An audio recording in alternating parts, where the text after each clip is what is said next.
Alright guys, today we got no major game update today, but it is a patch week and we do have a lot of patch notes to go through, so we're gonna jump into it. But one quick thing, if you didn't know, Double XP Live is currently ongoing, will end on the 26th, so if you haven't already, get your XP while you can. 110 crafting is the next skill to be increased, so if you're not there already, it might be a skill you want to try to raise while you still can until the 26th. That said, looking at the patch notes, first off we got augmented rune crafting and thieving, two hotfixes that went live throughout the week. The Prosper perk will now work with thieving and rune crafting, and Necroplasm will now disassemble in batches of 20. Leia now has additional dialogue when returning without the requested items to remind the player of what is needed. Dwarf traders have taken some lessons in self-defense and can now better defend their pockets from thieves. They now do comparable damage to similar leveled enemies. Taking a look at Duck Quest, fixed an issue where an overhead emote didn't appear when clicking out of a conversation in Duck Quest. The first fishing spot in Paddlington available after completing Duck Quest has been moved to a more visible location. Added some visual effects to the relaxation spots and peas in Duck Quest when they appear. Duck Quest can no longer be started during an instance in Stolen Hearts. Graphically updated ducks and ducklings across the game. Turned off light beam in Paddlington post quest. Moved one of the nest debris during Duck Quest to improve visibility. Graphically updated Mega Duck and Mrs. Duck. Improved required item info for Duck Quest. Players can view other dialogue options after receiving the recipe during Duck Quest. Made various improvements to the quest journal for Duck Quest. Made various dialogue improvements to Duck Quest. And ducks have made themselves a home in Fort Ferndry's Grove. They must be quackers. Moving on to some general changes. Fixed some blocking issues on the northern side of the wooden bridge in Lumbridge. Fixed an issue where Sign of Death could instantly phase certain bosses in the game. Added additional titles for completing unorthodox and perfect achievements. Unlocking the Defeater achievement now sends a broadcast message. The cave in Fort Ferndry Grove can now be accessed. Fixed an issue that caused the Arc Glacior immunity due to Glaciite minions to not function correctly. Some text colors have been adjusted within the Branches of Darkmare quest to make them easier to read. The click box for one of the obstacles in the Underground Pass has been increased so that it's easier to interact with on mobile. Updated click box to match remote totem charging point. Fixed an issue with the invention success screen where the text was cut off and couldn't be read fully. Made the following adjustments to Turiel's combat path in Berthorpe. You now only require 75% of your life points to pass Turiel's inspection instead of 100%. This is to accommodate the max life point bonus recently added to equip armor, including the bronze med helm the player must equip to progress Turiel's tutorial. Turiel's combat interface tutorials that require you to drag food or abilities onto your action bar now tutorialize unlocking the backpack and or unlocking the action bar if they are currently locked. Turiel's drag food tutorial is now separate from his adrenaline tutorial, so the adrenaline tutorial steps needn't be repeated if the backpack or action bar are locked. Fixed an issue that caused roe and caviar to not be consumed as the first available food when the eat food ability is used. Updated summoning obelisks to have special effects when interacted with. Removed an evergreen tree that partially obscured the hidey hole location on White Wolf Mountain. Updated telegraphing of the Black Flames of Zamorak. These now target the player's last location before they teleport to Infernus. Resolved an issue that caused Tokar and Igneous capes to animate incorrectly with some body cosmetic pieces worn. Updated the positioning of some ground items, nails and planks, within the instance of the Spirit of Summer quest. Fixed icon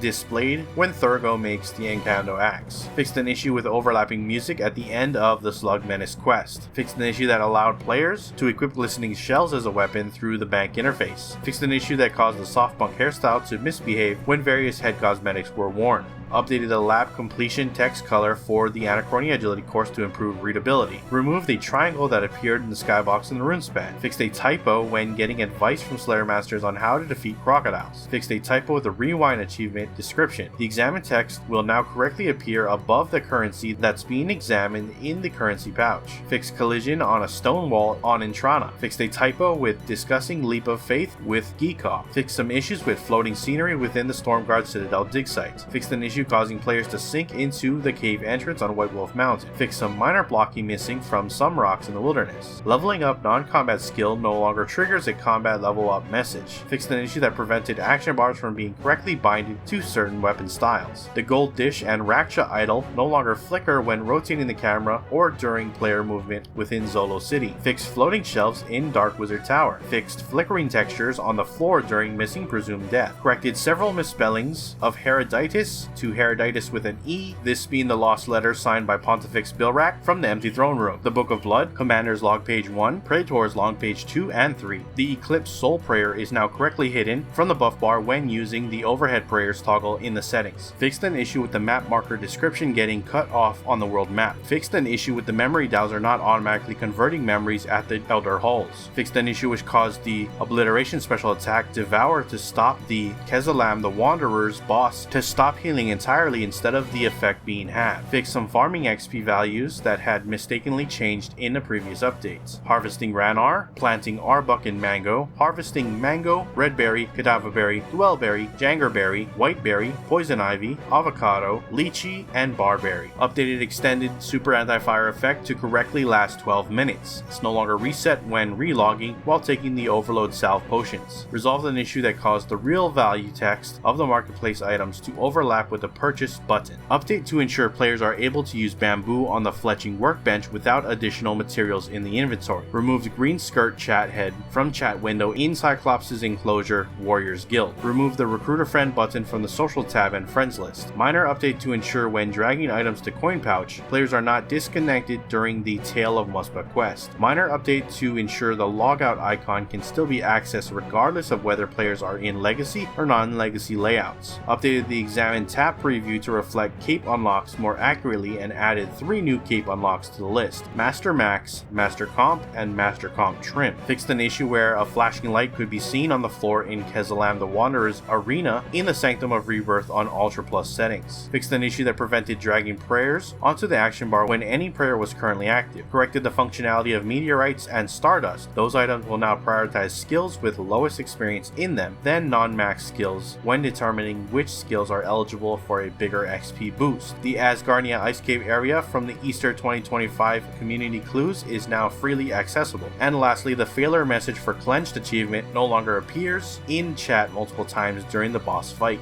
And that is it for your patch notes. Links to everything discussed in this video will be down in the description below. Head on over there to check them out if you wish to do so. If you missed last week's video, it will be on screen now. Looking forward to seeing you there, and if not, I'll see you at the next RuneScape news coverage video. Until then, I am out. Aloha.